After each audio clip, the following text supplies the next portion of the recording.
Sri Lanka has serious questions to answer about war crimes allegedly committed during its civil war, Prime Minister David Cameron has said. Mr. Cameron's comments came as he prepared to attend a Commonwealth summit on the island. The Prime Minister said he would urge President Rajapaksa to hold an inquiry into the final months of the Sri Lankan civil war when they meet next week. However, the Prime Minister has rejected calls to boycott the meeting. Critics say any engagement with the Sri Lankan government at the Commonwealth Heads of Government meeting, CHOM, amounts to collaboration. But the Prime Minister insisted that his attendance will help shine a spotlight on human rights concerns. Immense suffering. He spoke out after watching a documentary commissioned by Channel 4 about the events of 2009. Which features footage of alleged war crimes by government forces. The final few months of the 26-year civil war with the separatist Tamil Tiger guerrilla group led to the deaths of 40,000 ethnic Tamil civilians,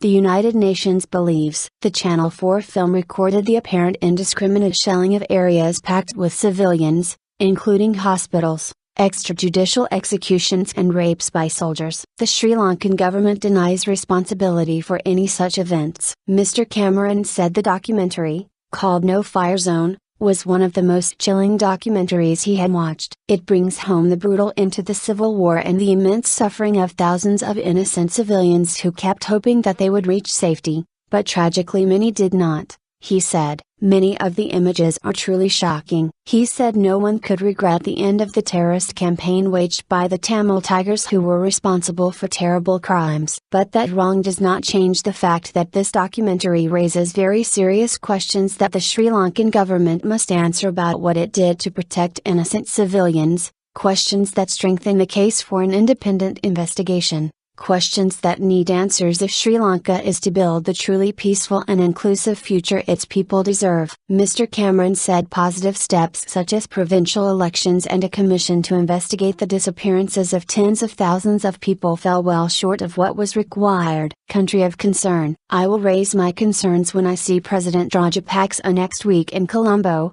he said. And I will tell him that if Sri Lanka doesn't deliver an independent investigation, the world will need to ensure an international investigation is carried out instead. Canada's Prime Minister Stephen Harper has said he would boycott the meeting in protest against alleged human rights abuses in Sri Lanka, but Downing Street denied any move to downgrade the UK's delegation, which will also include Foreign Secretary William Hague. The Prince of Wales is also attending to represent the Queen, who is head of the Commonwealth. UN High Commissioner for Human Rights Navi Pillai has warned that Sri Lanka, considered a country of concern by the Foreign Office, is heading in an increasingly authoritarian direction. The Sri Lankan government denies allegations that it has been complicit in kidnappings, torture and other abuses amid mounting concerns over disappearances and attacks on the judiciary and press.